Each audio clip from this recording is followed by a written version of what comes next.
What's good, family? Smash the like button and subscribe. Wow. So, Jermell Charlo and Castano had a great fight, cracking fight. Both men, back and forth. And it was a draw. I've heard from both sides. Both sides are saying it's a robbery. But the truth is, a draw was the correct result. I saw Jermell Charlo. Listen, Castano was playing ping pong with his head a few too many times for my liking. Yeah? And end of the day, I actually feel the cleaner work, the more eye-catching work was done by Castano, in as much as I didn't see Castano's head getting pinged back a whole lot. I saw Jermell Charlo's barnet and his wig. His wig kept jumping in the air from Castano licking it off. However, I think that Jermell Charlo's learnt a valuable lesson here. Again, psychologically speaking, I feel like he kind of switches off sometimes. In as much as, what do we know?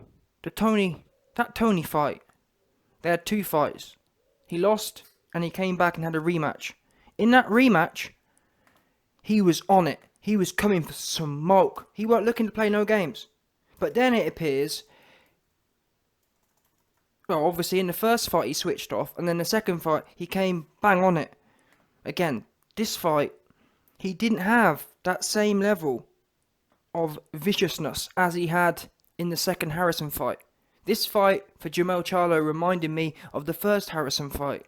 It's almost like Jermell Charlo has to lose or have a draw to really get on it. You man watch it. You man watch the second Tony Harrison fight. He got in there and was, and just look at the result. He lost on points against Harrison, and then he wins by KO. That is night and day. And it wasn't, the second fight wasn't luck. It wasn't, oh well, he only caught Harrison. No, he went in there to sling leather. And look at Mike Tyson. Look at Canelo Alvarez. They're consistent in what they want to do. They're coming forward and they're putting sting on their shots. You can't pick and choose. You can't say, well, I haven't lost to this man and I'm not angry yet. It's almost like Jermell Charlo needs emotion to turn the gas on. This is boxing. Obviously, he's a fighter. He's more of a fighter than I'll ever be. But I'm just telling you what I'm seeing. And what I saw tonight, he was allowing Castano to bully him. Now, after Tony Harrison beat him, he felt punked. He felt wronged. And he said to himself in that camp, preparing for the rematch, I'm not taking a back step. Similar to Alvarez in the Triple G fight. Alvarez fought Triple G. In the first fight, he was cautious. Second fight, he was much more aggressive. But again, what makes Canelo a cut above Charlo at the moment is that Canelo can perform poorly or worse than he would like. And he learns from it and then applies it continually going forward. Jermell Charlo lost to Tony Harrison, bounced back and learnt something from it, and then now he's forgotten it again. Does that make sense? Because he's in there with Castano. Now, no, to be fair, they are different fighters, because the Tony Harrison fight, he lost. It was more of a boxing match. Castano was coming forward, to be fair. So, in a way, it was easy for Jermell Charlo to be aggressive against Tony Harrison, because Tony Harrison, he weren't coming to stick it on you anyway. However, in conclusion, what I will say is, we hear a lot about lions only and lions in the camp or whatever that thing they say, lions this, lions that. It's no good talking all the lions and steel sharpen steel. But then you're in there with someone, innit? We can all talk about steel sharpen steel when we're fighting people like Tony Harrison who are happy to sit in mid-range. It's relatively easy to be aggressive against a passive, neutral fighter. It's much more hard to be aggressive against an aggressive fighter. That's where you that's where you know how good you are at being an aggressive fighter. And we can all be a bully when the man ain't coming forward. But a true test of how good you are at being a bully is how well you bully when you're being bullied. For example, Mike Tyson. Mike Tyson at the Hall of Fame level got exposed. For example, Holyfield. Holyfield showed Mike, you ain't as much of a bully as you think you are. Although Mike wasn't in his prime. But either way, what I'm getting at is that Jermell Charlo has learned, or should learn, a valuable lesson here. It's no good talking about lines only and lines this and steel sharpen steel. You was in there because these. One thing I've noticed, yeah, is these Mexican dons ain't playing no games. They ain't, all of them. We've seen Josh Kelly get smoked. I'm trying to think. There's been quite a few Mexican dons. They ain't playing no games, and they all fight similar way. And unfortunately, what's happened is, as you man know if you follow my channel, what's happened with boxing is that unfortunately the sport has devolved. There was a time when it was standard for people to, because I mean, look at people like Tommy Hearns. Even though Tommy Hearns was long and whatnot, he still knew how to, when he needed to, plant his feet and let off a few heavy combos. Now, to be fair to Jermell Charlo, he wasn't always dancing around, but he didn't know when to dig his feet in and say, you know what, I am a lion. I am iron sharpens iron. I am BLACK. Because I feel like these Mexican fighters, they will use that. Does that make sense? They will say, I am Mexican. I'm not moving back. But these dons, these new fruity cats, they're too busy with the chains on, too busy in the rap video, and then they get in the ring, and there's no rap, and there's no chain. And what? You're getting bullied by Mexicano. It's no good in being in the rap video. We want to see the rap video in the ring. When my man was pinging your head back, and this is the thing, Jermell Charlo, technically speaking, Jermell Charlo was poor defensively. He was backing up, I don't want to sound cliche, but he was backing up in straight lines, and also, even more so than that, he was backing up. This for me is like a novice mistake. Don't get me wrong, it's something I used to do, or probably still do now, but it's something that you should address relatively quickly. When Jermell Charlo was backing up, his chin was wide in the air. He was backing up, he was fighting like an amateur. The reason amateurs fight like that, when people are pressuring them, they back up and they lift their chin in the air. Why? Because they're trying to distance themselves away from their opponent as much as possible. And instinct is oh, my opponent's near me, let me pull away as much as I can. And in doing so, naturally a boxer's chin will be pointing down. But when someone's near you, your body's natural reaction is to pull away and get as far away as possible from your opponent. And what that means is it tilts your chin up. Because as your chin tilts up, it gives your brain the perception that you're kind of further away and therefore safer. But obviously, that's what boxing training is supposed to do. Boxing training is supposed to condition your mind to say, I'm going to fight that natural urge. Everyone has it. Everyone has the natural urge, if someone comes near you, to put your chin in the air and kind of back up and pull back. But as fighters, we know that that's how you get chipped. I mean, not being funny, it's not even just Jermell Charlo. Look at a perfect example. Manny Pacquiao versus Keith Fuhrman. Watch that knockdown. Manny Pacquiao versus Keith Fuhrman. Exactly the same thing. He's backing up, his chin goes in the air, clipped. But again, unfortunately, these American fighters, Keith Fuhrman, Jermell Charlo, they're always talking about lions in the camp and iron sharpens iron and this, that, and the other. But they haven't got these throwback skills. They're not they've got all the talking, but when it comes to, for example, you show me a video like these things these fighters are doing, Keith Fuhrman, Jermell Charlo, these things, tilting your chin in the air and backing up, that just didn't exist in the 90s. Bearing in mind, Jermell Charlo literally fighting for a undisputed fight. Keith Fuhrman at one point in time was more or less fighting for undisputed. So you got undisputed level.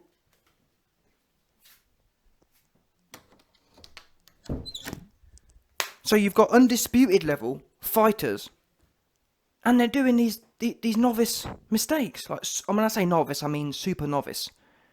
What's going on here? Because you just didn't see this. And I'm not even talking at the undisputed level. Literally, back in the 90s and in the 80s, you just didn't see people, like, literally, you wouldn't see people in the top 100 backing up and tipping their chin in the air. Why? Because it was different times then. Back in the 80s and 90s, it wasn't all Instagram pad work. It wasn't all this other fruity stuff. It wasn't all the talking. It wasn't all the rap videos. It wasn't all the chains. What it was you in the gym, and if you're sparring and your chin goes up, you're going spark out. Now these days they've got a massive head guard on, and it's all boxers these days, because of their egos. They're fighting people they know they can beat, and they're fighting people they know day in, day out. So there's no test there. And that's why a lot of these American fighters, Keith Fuhrman, when they get in there with some of these throwback guys, Mexicans, Pacquiao, they get chipped. Now, I'm not saying it's all Americans, but it's that American kind of thing going on. That fruitiness. But of course, there's solid fighters. Like, you don't really see Sean Porter tipping his head in the air, or Errol Spence, to be fair. But still, clearly at the top level in USA boxing, people they're not battle tested. I'd call it almost the Mayweather effect. Apart from, it's not really Mayweather, because Mayweather, to be fair to him, he does have throwback skills. But it's almost like today, people like, even like Teofimo, here's another one. Watch Teofimo versus Lomachenko. When he was getting backed up in the last 5 rounds, his chin went square in the air, right back. He was shocked. And here's another perfect example. When Lomachenko was sticking it on Teofimo, he fell apart. He didn't know what to do. He looked bamboozled. He looked like a toddler who has just realised they've lost their parent and they're panicking. That's what he looked like. Teofimo looked like he was panicking. Teofimo looked to me, yeah, like he wanted to ask his dad, "Dad, what's going on? Dad, help me." He was shocked. He didn't know what to do. And yeah, Charlo wasn't as bad as that, but it's all the same kind of stuff. These people aren't battle tested. We've seen Teofimo get whooped in sparring, and what happens is these guys, they avoid tests. Back in the 80s and 90s, it was just a different climate. If you want me to give you an example of what the climate was like and what I'm trying to explain here, the best individual who epitomizes what I'm talking about here would be James Toney. Look at James Toney's attitude when he's in the gym. Now, obviously, he's overdone it massively. He's too old and whatnot. But the principle is, James Toney he sums up what the 70s and 80s and 90s was like in gyms I'm talking about. And James Toney even says he don't do pad work. Now, I'm not saying he's the perfect example, but I'm just giving you an example of what I'm talking about here. He never did pad work. He didn't really hit the bag. Sparring. Yeah? And not only that, the type of sparring. Tony's in there and he's working toe to toe, chin to chin, shoulder to shoulder, working. And what he does over time, it makes you comfortable there. Charlo wasn't comfortable there, because that's why he was getting chipped, getting backed up. A lot of these USA Mayweather dudes, USA fruity tooty rap dudes, their instinct is to get out of the back door. Their instinct is to run, essentially. These Mexican cats ain't playing that game. They ain't playing the run game. They love coming forward all day. And that's why Fuhrman, Teofimo, Charlo, as we've just seen, Jermell, their instinct, I'm under pressure. Let me back up with my chin in the air. And they get clipped. So Charlo, a combination of being more aggressive next time, holding his feet, in my opinion, he's going to have a lot to learn. But in terms of athletically speaking, he's the better athlete. But he's not being all this. I think Derek James is his trainer. I'm pretty sure they've got the same trainer as Errol Spence. This don't look good. Pacquiao will be watching this and be loving it, if that makes sense. Because for a while, everyone was blowing Derek James off like he was an oracle. I never really rated him myself, but whatever. Derek James ain't all that. If your fighter, Jermell Charlo, is fighting for an undisputed title and is backing up with his chin in the air and getting clocked, wow, you've got some things to learn. And I just feel that it's no good talking about iron sharpens iron and lions this and lions only, and then you're in there with some next Mexican don and he's putting the work on you and you're looking silly. You should have been in there and said, listen, I am undisputed, I am lion, I ain't taking a back step. Back step for what? Because the only reason you need to take a back step is, number one, you believe he's more offensively astute than you, or number two, you believe he's more defensively astute than you. If you believe you've got better defense, if you believe you've got better offense, why are you going back for? That's the question, isn't it? It's no good talking about iron sharpens iron and lions. Why are you going back? Hold your feet, make him go back. And that's what, to be fair to Canelo Alvarez, to Canelo's, what's the word? Fair play to Canelo Alvarez, because he learned in the first Triple G fight, he had a similar problem. He was a bit anxious in there. The second time, he he said, listen, I ain't going back. And he turned, if you remember rightly, he turned Triple G, Mr. Big Drama Show, yeah, Mr. One Bang. You watched that second fight. What did Alvarez have Triple G doing? Alvarez had Triple G turned into a boxer. Triple G was circling, Triple G was jabbing, Triple G was on the outside, Triple G was moving his feet. And that's what you've got to do, do you understand? I mean, let's compare it. Jermell Charlo just fought Castano. What was the main theme of that fight? You had Jermell Charlo backing up and whatnot, and then you had Castano coming forward. How you beat these bullies? I mean, look, even Mike Tyson. What was the key to beating Mike Tyson? You're going to have to let him know what time it is. You're going to have to push him back. That's how you beat a lot of these come forward fighters, Triple G. How did Alvarez dominantly beat Triple G in the second fight? Because the first fight, Alvarez was giving up. He was giving up. He was conceding. And Triple G was in his comfort zone. These fighters who come forward, that's what they love. They're in the element doing that. You literally have to beat them at their own game. That's the only way really to win these fights. Unless one person who can do it, but he's a once in a generation talent, Floyd. Floyd was but then again, tell a lie, because I was just about to say, Floyd beat Marcus Maidana backing up. So he was able to show that you can beat, but again, the difference is, guess what? Jermell Charlo hasn't got that kind of slickness, because Floyd beat Maidana clearly. It wasn't close. Jermell Charlo was getting licked all over the place. So, you know what I'm saying? In my opinion, if you were skillful as Floyd, then you would have won tonight anyway. Or you would have won. And it wouldn't have been a draw. If that makes sense. You're not that skillful. It's as simple as that. And to be honest, even then, Floyd got clipped by Maidana. I'm pretty sure I saw Floyd hit the stanky leg. He was hitting a stanky. Maidana hit him with a big, was it left hook or was it an overhand right? Whatever it was, it clocked Floyd on the side of his head. On the side of his Malteser barnet. Yeah? Floyd's Malteser barnet got blocked by Maidana. He got checked. But to be fair, that is only one shot in a 12-round fight. And I think Maidana only caught Mayweather clean once or twice in 24 rounds. So what I'm getting at is, if you're that skillful as Floyd is, fair play to you. You may be able to pull off beating one of these pressure fighters, doing all that fruity USA business. But if you ain't as slick as Floyd, which you're not, Charlo, I know a lot of you, man, you watch a few videos, you know what I'm saying? You watch a few Instagram videos, you watch a few Mayweather training sessions, and you think, oh, I'm just like Mayweather. You're not. He is a once-in-a-generation talent, as has been proved. Because you never saw the way that Jermell Charlo's head was getting licked off. You've never seen Floyd's head get licked like that. However, even having said that about Floyd, in my opinion, and I believe, factually speaking, Floyd did get beat, even with his skills, even in his prime, before he was old, by a pressure fighter. Who? The facts are, De La Hoya, who was old and washed, beat Floyd Mayweather. Pressured him and outworked him. Floyd couldn't get a word in edgeways because De La Hoya was too, and that's my point here. Even Floyd, and this, don't forget, 2007 was Floyd in his prime, and De La Hoya was finished. Despite De La Hoya being finished, despite Floyd being in his prime, at best you can call that fight a draw. But in reality, the truth is, Floyd got beat that night. And that's why he ran off into the retirement. And that's why he ducked the rematch clause. Because De La Hoya was the A side, and De La Hoya had a rematch clause. Floyd ducked it and ran off and retired.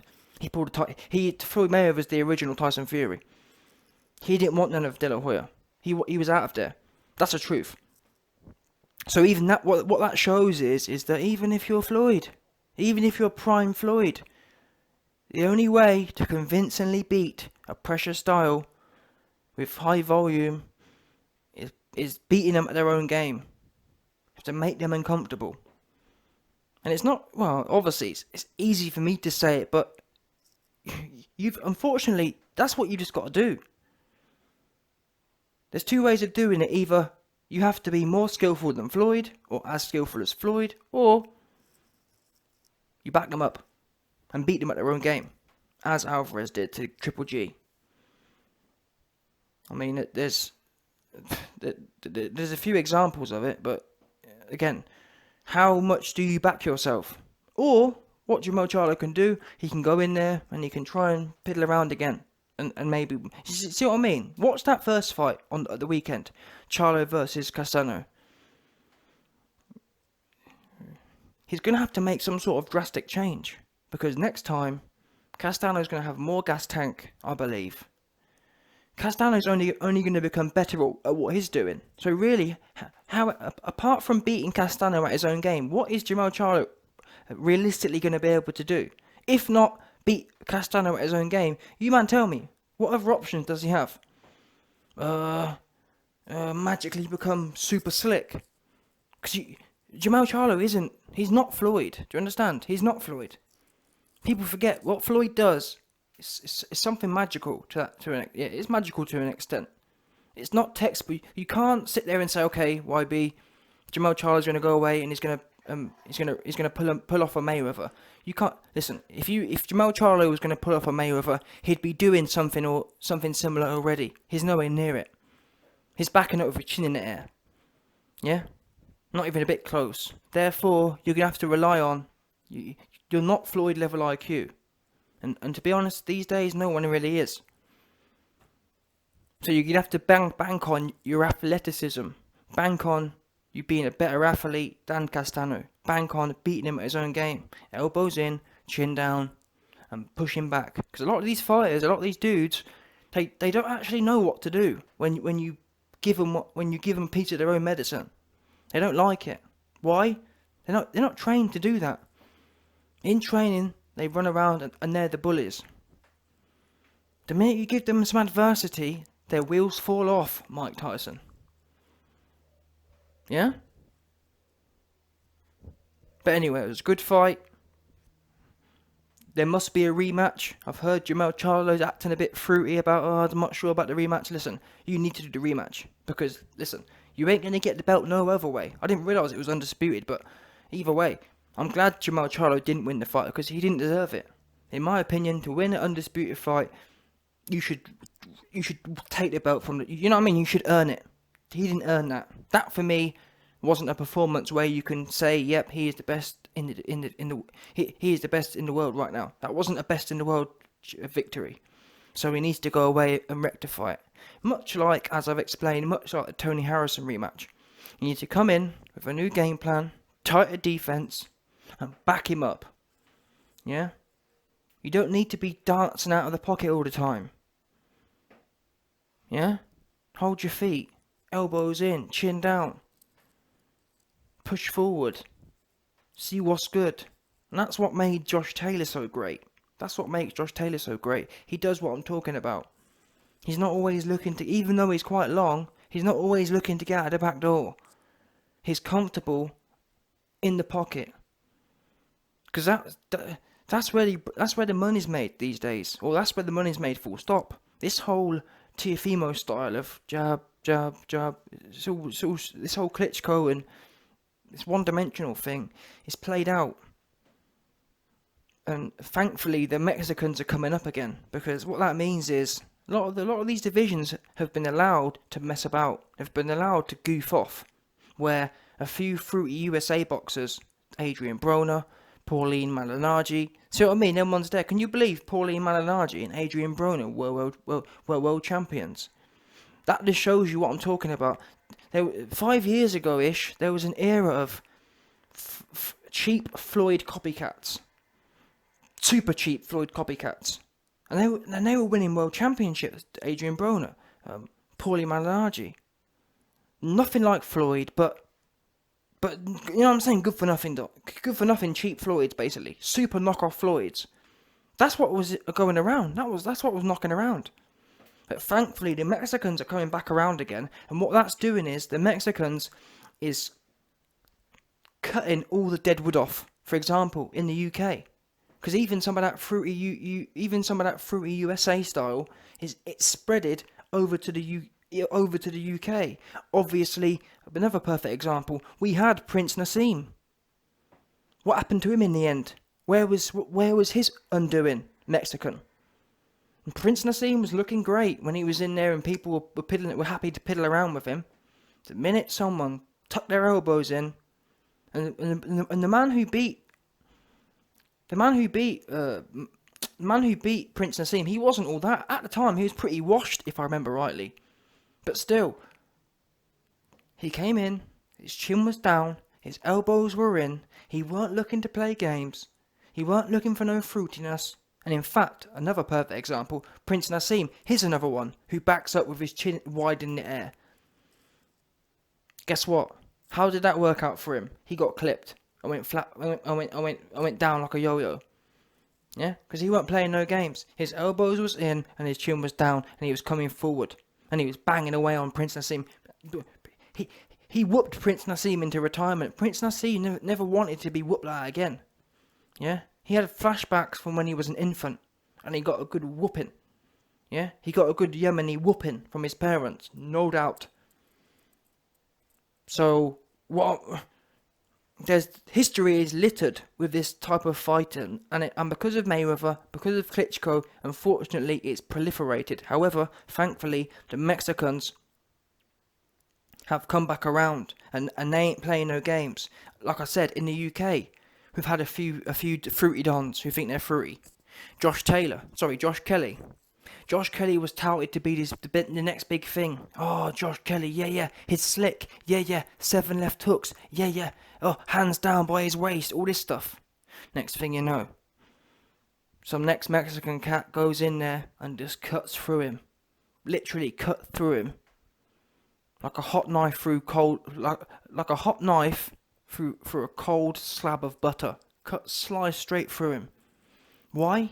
Because he weren't playing no games. And that's what the Mexicans do great.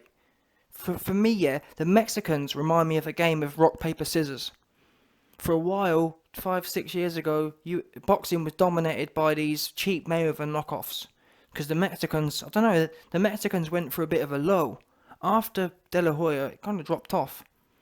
And then, I reckon, because of Canelo Alvarez, there was a dead patch for about 10 years. Between De La Hoya was finished in about 2005, really, 2004.